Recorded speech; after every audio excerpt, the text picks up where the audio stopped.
Black's Pond is in a crisis. It is off limits to shellfishing 365 days a year. The finfish is disappearing. The spartina is disappearing. So as a benchmark, as a standard by which we hold all other estuaries, it's in crisis. Now, why is that? It's because the inlet is clogged. The inlet is clogged with sand and it's moved and blocked the entrance. So we've been holding a bunch of hearings, seminars this winter through the Friends of Black's Pond about what to do. We've had scientific studies. This Sunday we have people in authority in this room. We're going to speak about some of the practicalities of what we do. We have Mr. Engelbright, Mr. Galuzio, and Mr. Granis. I hope you're coming. I haven't heard from you yet. My name's not Granis, it's Scully. Scully, I'm sorry. But Malcolm, tell people where Flax Pond is. Black's Pond is just north of Stony Brook University. It's cradled by the village of Oldfield in Setauket. And it's a marine nursery that fertilizes all of Long Island Sound in New England. It's dying, and we've got to do something about it. Okay. Legislator Anchor. Sorry, who was next? And then Bridget Fleming, and then we're going to get to you, Kevin.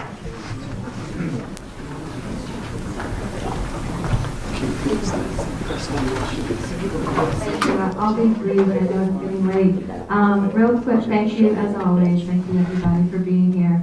North Shore Coastal Erosion Task Force. This was the task force that I sponsored a resolution created for Suffolk County, and I know I'm working with Pete Scully, DEC, Stony Brook University, and the county's Environment and Planning Department. And what we're trying to do is map our North Shore. My district, Mount Sinai to Wading River, I have houses sliding off the cliffs.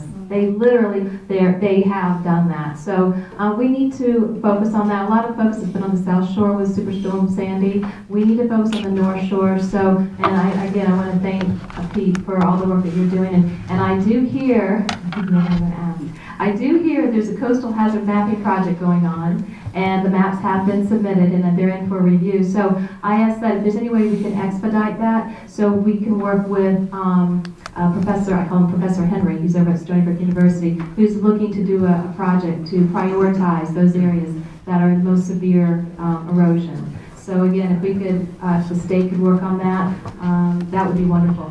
Another project is propagating pollinating species to help support our agricultural community. So creating school programs, and again, if anybody here, the organizations that have school programs, please contact my office. I'm creating a list to submit to the schools in Suffolk County and colleges. I work closely with them as chair of education for the county. So looking forward to doing that. And that's working with the Soil and Water Conservation Committee, which Al and I both are members of. So again, trying to connect the dots there.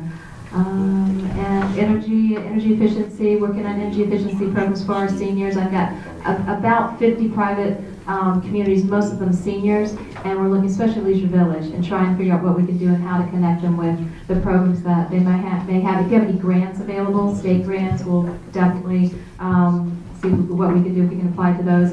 And last but not least, the jetty. If there's any way we can get some state funding to help fix the Mount Sinai jetty so Suffolk County can dredge. Suffolk County, I'm holding a couple $1 million to dredge Mount Sinai Harbor, but we need to fix those jetties, both on the east side and also on the west side of Fort Jefferson. So, but again, thank you for your help. Bridget. Thank you. Good evening, everyone. I'm Bridget Fleming from the Southampton Town Board, and thank you, Senator Laval, for this excellent forum. We in Southampton Town have been very successful in the past year with the efforts towards water quality, farmland preservation, and we recently banned the single-use plastic bags. And I think we have so many people around the table to thank, both from all levels of government, particularly the DEC, which I'd like to get back to in a second, but also all the advocates. And you, Senator Laval, for your leadership. I think you've proven that the eastern end of Long Island is the environmental leader of New York State, and I think Assemblyman Engelbright's recent appointment confirms that, so congratulations, Assemblyman.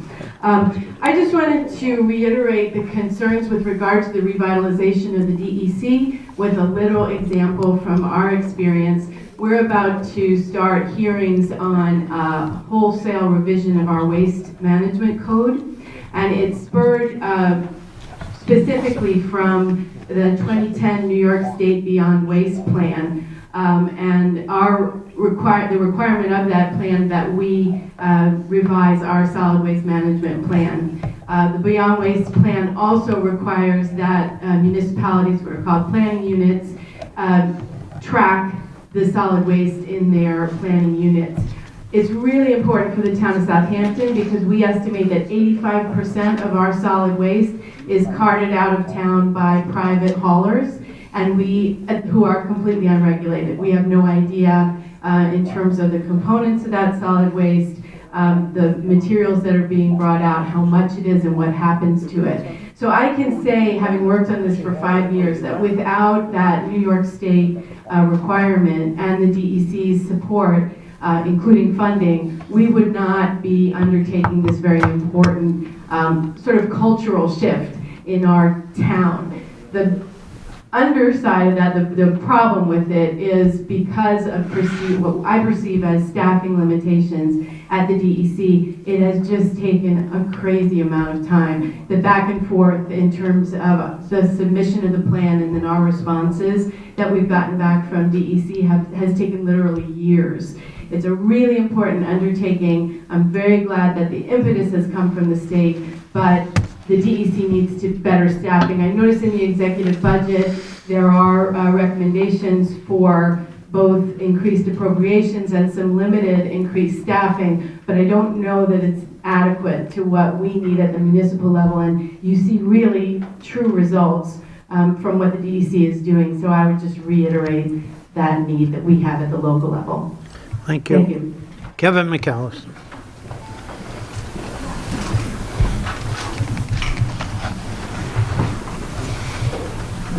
Good evening, everyone. Kevin McAllister. Thank you, Senator. And by the way, it was a cold February night of 1999, your first roundtable, Suffolk Community College. Wow. A couple of items I'd like to talk about. Thank you and Assemblyman Thiel for introducing a bill for equality, I guess, on the inshore fisheries. And it's hard to talk about that right now with a foot of ice out there, but obviously with the baymen and their problems with respect to keeping that livelihood going, I think it's a very positive thing, and good close analysis of that allocation is very important.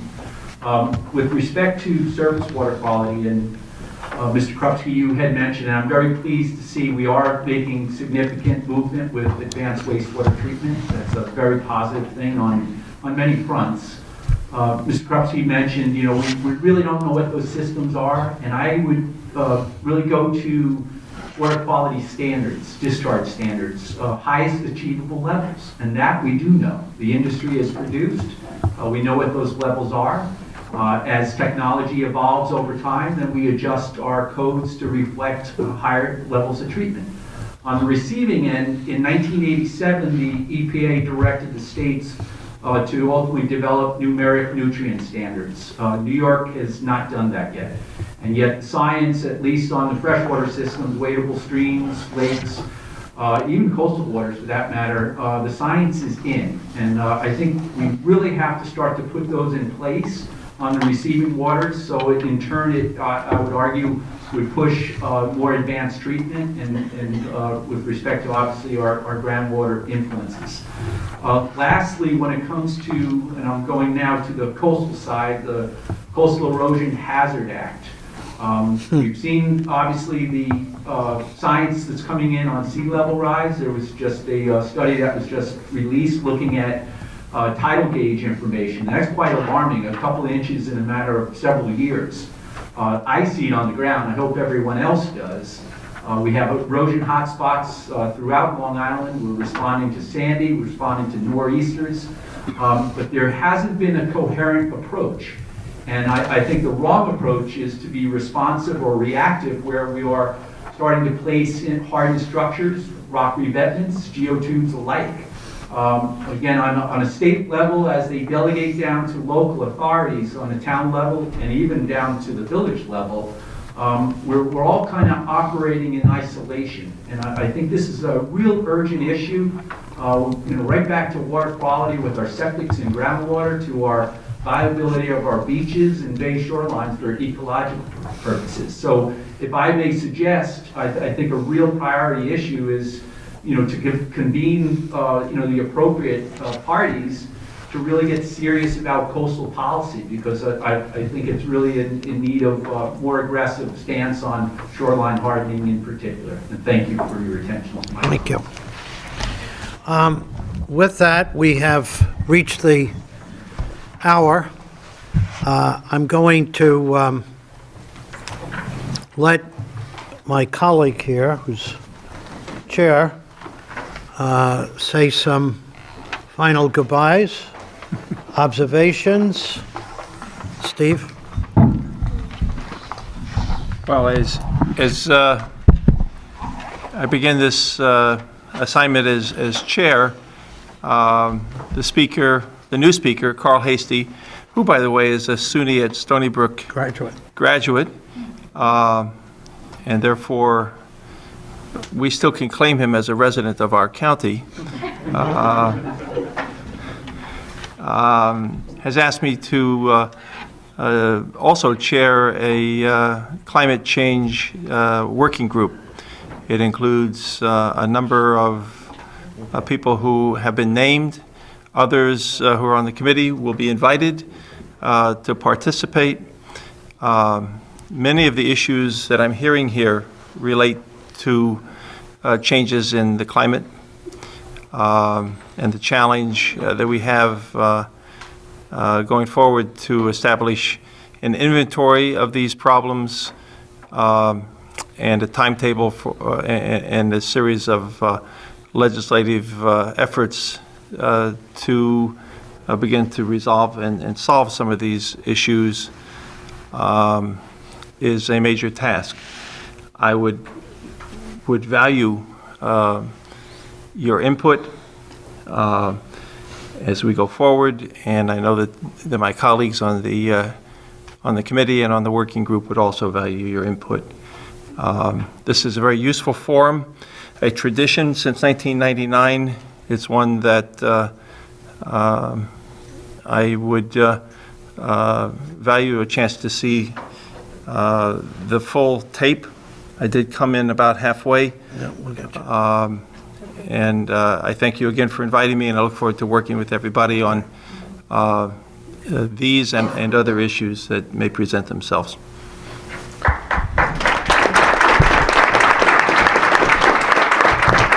Just in closing,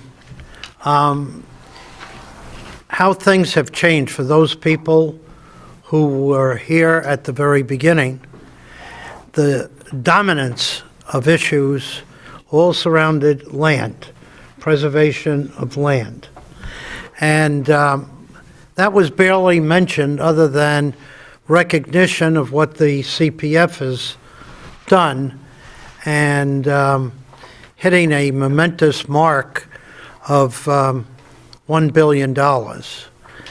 And actually, Fred was going to be here with champagne to celebrate that act.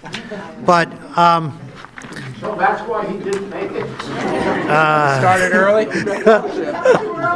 so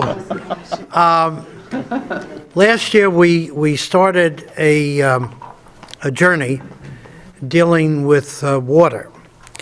And I might say that Kevin McAllister, I don't know how many years back, talked about its importance and sewerage draining and pictures of cesspools with the covers halfway undone. And we have come a huge way. And if you think of this as a journey, we have picked up players along the way at the county level, the county executive, the governor weighed in. We were never quite sure when he was weighing in. We were kind of waiting, but he did. And he has committed money to this endeavor. Anna Throne-Holtz has done and put a spotlight on technology and has linked up with Stony Brook University to see how we can collaborate and zero in on the technology issue. And then there is probably not a person in this room that hasn't played a role. Preservation Supervisor Brookhaven played a major role with